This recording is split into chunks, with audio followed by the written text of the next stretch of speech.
so many new pieces to this IU football team. To me, that's going to set the tone on how you get ready for games on Saturday in the fall. I would put that Indiana room up against anybody else in the conference, and that's something that we typically don't even come close to saying.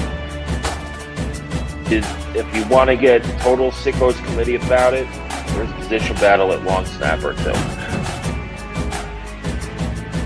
This is the Hoosier Huddle Podcast, part of the College Huddle Podcast Network. All right, welcome into the Hoosier Huddle Podcast presented by Heartwork Brewing. I'm Sammy Jacobs. Along with me is Kirkland Chappell from Armchair, Illinois. We're going to take our preview from the Illinois side, but first, a word from our sponsor over at Heartwork Brewing. Heartwork Brewing, we are fiercely independent. From our variety of craft beers to our artisan Neapolitan-style pizzas, we put our heart into our work. We offer a full menu of draft beers, from our award-winning lagers to IPAs, sours, even our house-made seltzer. Our Northside Taproom has a variety of events and spaces for groups of all sizes.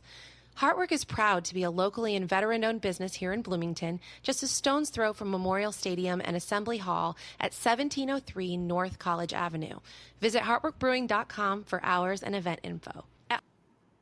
All right, that is our friends over at Heartwork. It is great patio weather. I don't know, I assume the weather's been the same in Illinois where it's 90 degrees in September. But yeah, if you have any Illini fan who are in town, want a decent pizza and some good beer and a spot close to the stadium, Heartwork Brewing's your place. So welcome in Kirkland Chappell of Armchair Illini, Armchair, Illinois. Kirkland, how are you? Doing good, man. Sammy, thanks for having me. Yeah, I'm doing good. Been kind of battling a cold this last few days, so not really at the top of my game 100%, but doing good overall, and glad the season's underway. I can't believe we're already at week 3. Week 4. Week 4. Yeah. Really week 5 if you count week 0. But yeah, you know, football season's always takes forever to get here, and it leaves real quickly. Game has been circled on the calendar for a long time, probably since the Big Ten schedules came out months and months ago. We knew Illinois was going to be good. We figured Indiana would be good. I expected a closer matchup in rankings, maybe a 9 versus 11 or 12 versus 15. But, you know, that's the way people voted. It is a primetime kickoff, 7:30 on NBC at Memorial Stadium. So sold out, read out. But let's get the Illinois side of the story here from Kirkland. Illinois is 3-0. They're coming off a season where they won 9 games, beat South Carolina in the bowl game last year, brought a lot of people back. How are the Illini feeling this season? And take us through the journey to 3-0. Yeah, they're feeling good.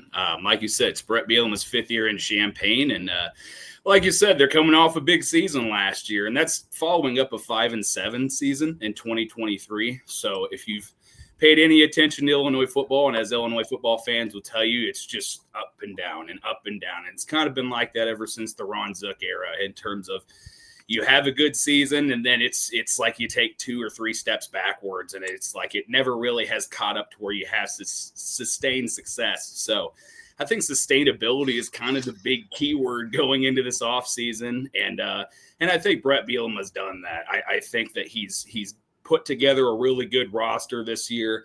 I think he's put together one of those programs where I think that the floor is making a bowl game, you know, possibly a 5-7 season here and there if you're really, really down. But, you know, Brett Bielema comes from that Wisconsin, Iowa mold. So it's kind of one of those things where I really think that Bielema has built this program to that point. I think he wants to be in that realm of the old Iowas and the Wisconsins. So sustainability across the board is key. And I think not just in winning, but in roster building as well. So this staff knew that coming into 2025, if they can maintain a bulk of their roster from last year, coming off a good season, you know, especially Luke Altmaier, that at quarterback that you'd be sitting pretty good going into 2025. So they return, and this is including special teams, 19 starters from last season.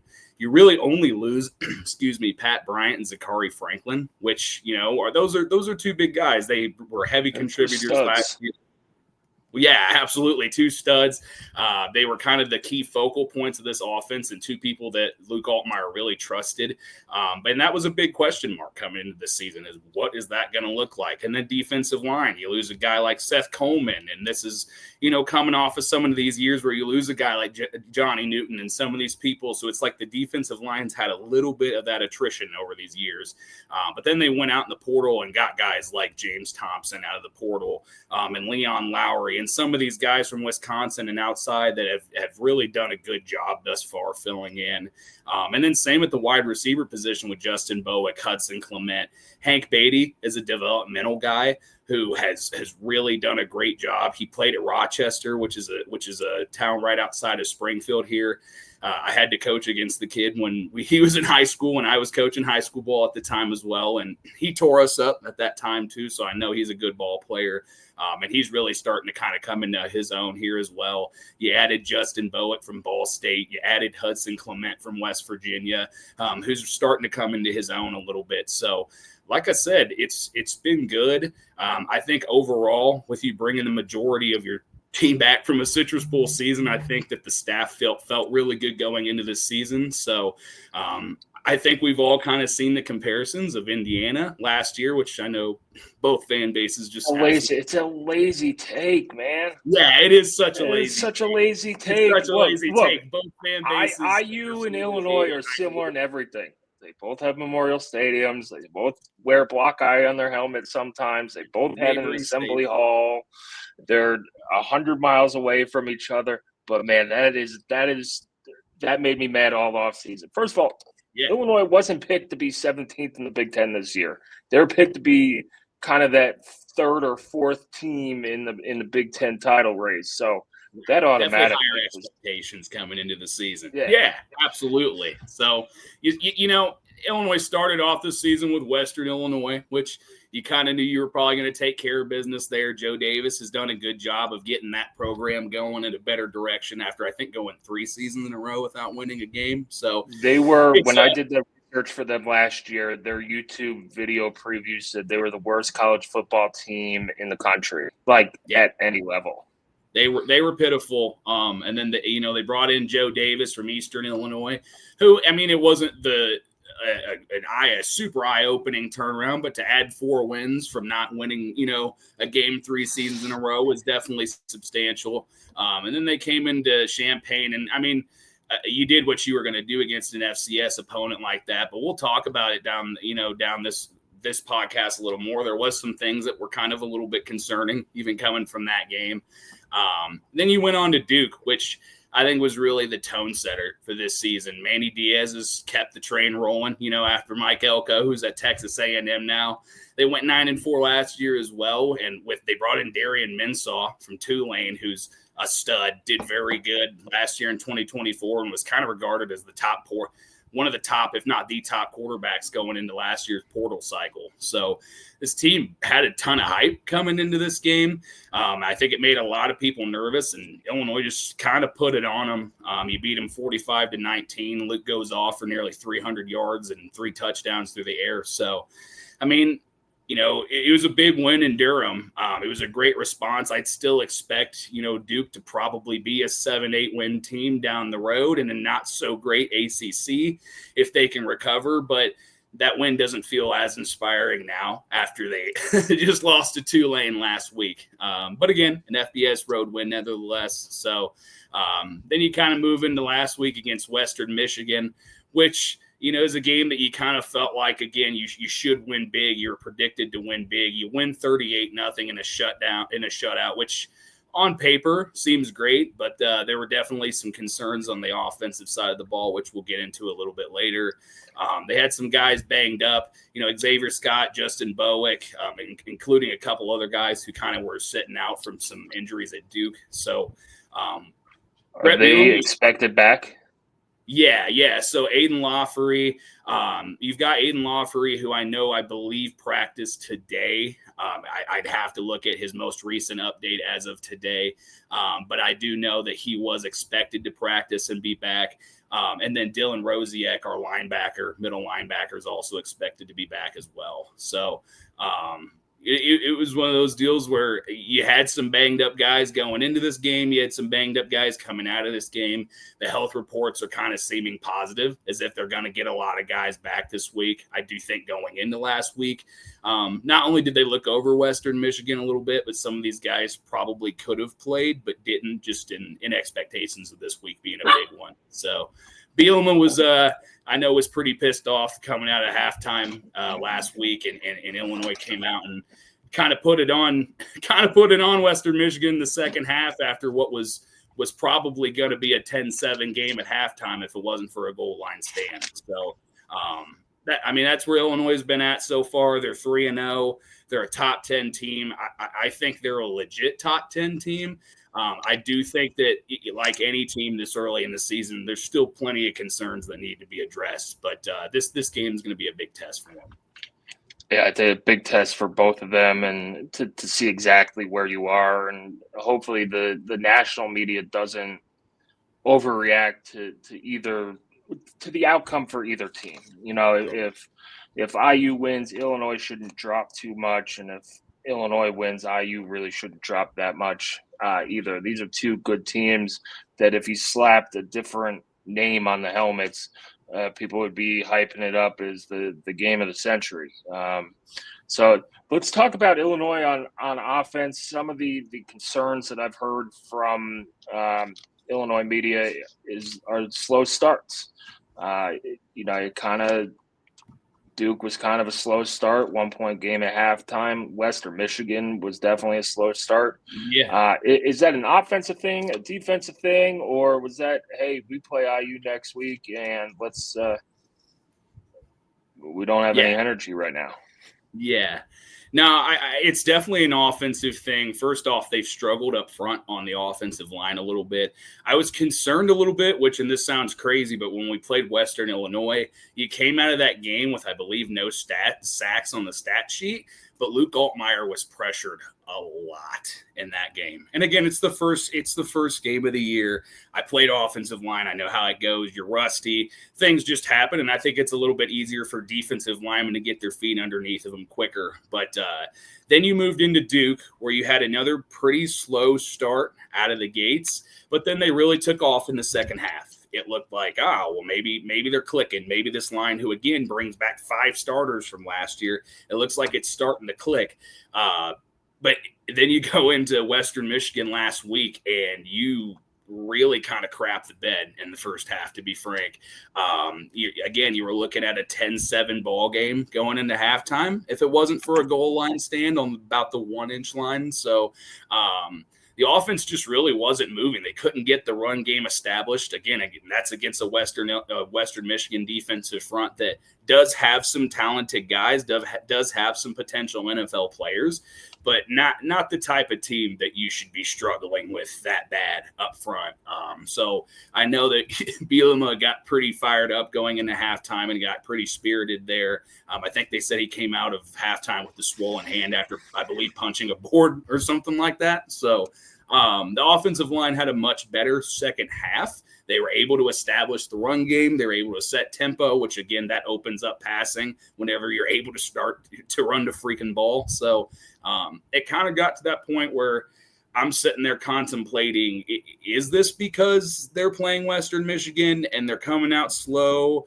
Or is this truly because the offensive line just really wasn't able to get their feet underneath of them, which, again, as we know, kind of screws up the rest of the offense. So I think truly that's kind of the biggest focal point that Illinois has to focus on, is if we can get better on offensive line up front, and if we can be better this week, because if they come out slow, like they did last week, if they come out slow like they did against Duke, if they come out slow kind of like they did against Western Illinois, I think Indiana is going to be a problem for them. It can be one of those deals where they're down 21-7 like that, and I don't foresee Illinois digging themselves out of that hole whenever they're in that environment on the road this early, and you're kind of facing that. I mean, this is a veteran team with a veteran quarterback, and you'd hope that they could. But again, this is a program that's just now really starting to get good. So how many of these situations have you really been in? Yeah, it always leads me back to the Nebraska game last year against IU, where Nebraska came in 5-1. People were talking about being a playoff team, and they fell behind early and just never recovered. And that place, when IU gets going, and that place is sold out, those fans could get in a frenzy, and digging a hole would be tough to get out of. Now, on the flip side, if Illinois gets out to a fast start, those anxious feelings come up and could silence the crowd a little bit. You mentioned Hank Beatty earlier. He's a guy I've keyed on in all my previews. Not only is he real good at wide receiver, he is a dangerous punt returner as well. I think he had, a 91-yarder in the opener, return for a touchdown. Indiana's starting punter has missed the last couple games. Just what does Hank bring to this team that kind of makes up for the loss of, guys like Pat Bryant and Zachary Franklin? Yeah, he's the trusted target that Luke looks to. So whenever he's got to move the chains, whenever he needs a big play, it seems like Hank's the guy that can get open. Again, I saw him do it for years. I know he's that type of athlete, but he could beat you in so many different ways. He's scored already this year out of the Wildcat on a 30-yard run. He scored on a punt return. Obviously, he scored on receptions. He's a dang good ball player, and he's a very good athlete. He's going to work himself into NFL talks if he continues to keep working at it. He's a developmental guy who's been here his entire career and contributed more and more and more since he was a freshman, and now he's here at his senior year and to a point where he's finally kind of got to that point where he can stand out as a leader, and he's done very well. And for this offense, it gives you leadership in that room that, frankly, I thought a lot of people were worried about having after losing Pat and Zachary. Let's flip sides of the ball to defense. Illinois, the last time Indiana played, Johnny Newton was an absolute monster, and only to be overshadowed by the John Paddock game. Take us through that. Xavier Scott, big play safety, really came on last year against Kansas. I think he had 2 interceptions. Yeah. A lot of turnover on defense, a lot of guys returning. How did they stack up to Illini defenses of the past few years? Yeah, they bring back almost everyone defensively. I think this is going to be one of those teams that could stack up possibly with, the Devin Witherspoon, Sidney Brown season. I don't think they have quite that caliber of player, but in terms of the amount of turnovers, I believe that they can force and how disruptive they can be. I think they're going to be one of those secondaries and one of those defenses that people look back on and go, wow, that was a dang good defense. Because again, you bring back most of your veteran people. You bring back Matt Bailey, excuse me. I had him and Hank Beatty confused. You bring back Matt Bailey. You bring back Xavier Scott in that secondary. You got guys like Jaheim Clark, who has been battling injuries, but it sounds like he's probably going to be back this week for the first time. So it sounds like kind of for the first time this year, Illinois secondary is going to be complete. You've had Caleb Patterson kind of competing in that role for him on and off. And he's done a pretty dang good job. It's good to get those guys, good rotations and get them good reps. But back in, they look good up front. I mean, you've got Gabe Yakus, who's an All-American that's an absolute disruptive stud. He's the kind of guy that can be a game changer. If he has a game where he can have 2 or 3 sacks like we've seen him have time and time over, and can have a lot of disruptions like we've seen him have time and time over, this could be one where we look back on his career. That was a huge game for him. I think he knows this is a game where he's going to have to be very disruptive for them to win. So he's a great one. I think that James Thompson Jr., the addition from Wisconsin on the interior, he's a big guy. He's really disruptive on that front as well and caused a lot of interiors problems. So like I said, it's a good defense. I think it's probably stacked up with their offense. It's hard to say which one's really the highlight of the team because, again, you bring back 19 starters from last year. So this is a pretty good, just well-rounded team overall. It's just a matter of if they can finish and what version of this team shows up. What was it? Five turnovers against Duke. This team seems to win if they win the turnover battle, like most teams, if they win the turnover battle, they'll win the game.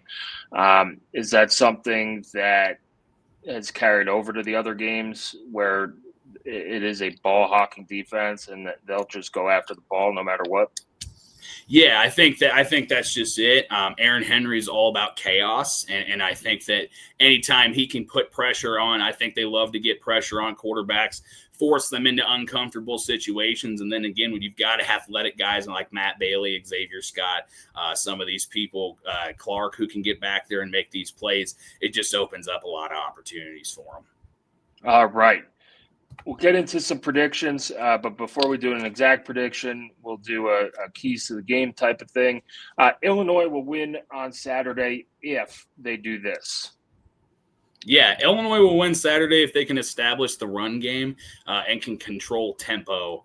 I think with Lee Beebe out for Indiana, not that I think that that's going to completely stall Indiana's run game, but I do think they're probably going to have to rely on their passing game a little bit more, and they're probably not going to be as trusting in that. So as we know in the Big Ten, if you can establish the run game and control tempo, it's huge, especially in big road game environments like this where you really need to control the situation. So if the offensive line is on their game, and if they come out swinging, then guys like Caden Fagan, Aiden Lawfrey, Khalil Valentine might be able to come out and have a good one. Caden Fagan's kind of your big bruiser back who, once he gets rolling downfield is a little bit scary. He's from about an hour from Champaign, so he's a hometown kid. He's a tight end who plays running back.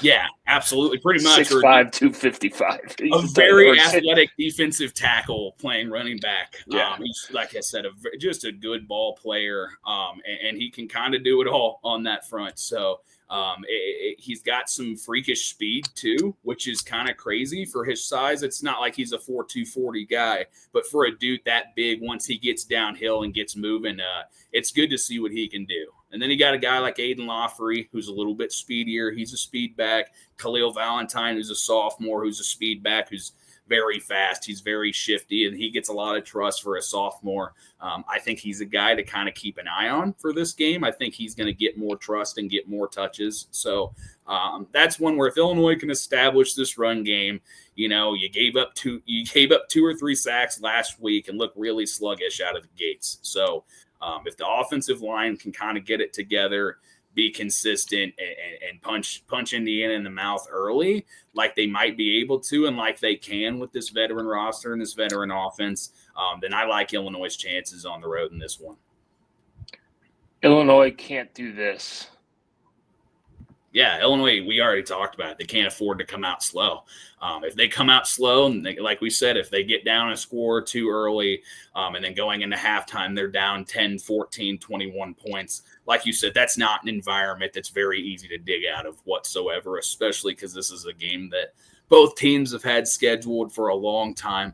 I don't expect Illinois to come out with the same level of motivation against Indiana that they would against Western Michigan. But again, you've got to bring that week to week. It kind of concerns me when a veteran team doesn't show up and bring that against a team like Western Michigan or early against a team like Western Illinois. So again, Illinois cannot come out slow.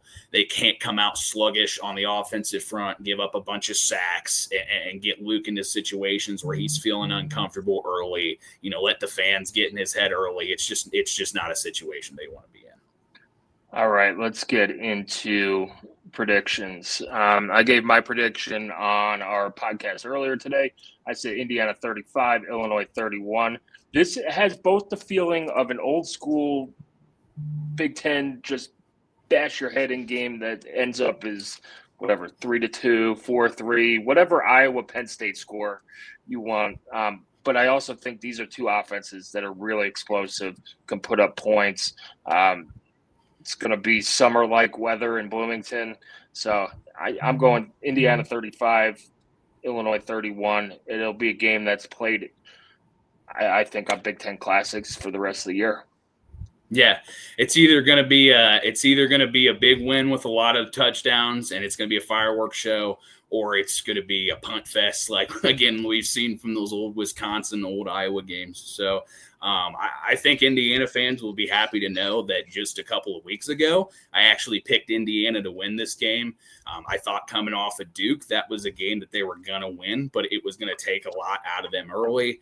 I thought they might sleep on a team like Western Michigan coming out of a big win at Duke, and then go into this game and drop one in Indiana. But I do think that I am going to flip and choose Illinois on this one for the fact that this veteran team has had some questions in the passing game and on the defensive front coming into this season. That was, of course, when I made this prediction, I didn't really know what that was going to look like on the field yet. So now that we've kind of seen some of this come to fruition, I'm a little bit more comfortable, especially on that defensive front. I feel more comfortable than I thought I was going to at this point. So, and then with Hank Beatty in the receiver room, he's the guy that I know can move the sticks. He's a guy I know can make the big plays. And then along with Justin Bowick and some of these people, I think they can get the job done. So I think Illinois is going to pull away from this one in the fourth quarter. I'm going Illinois 27, Indiana 24.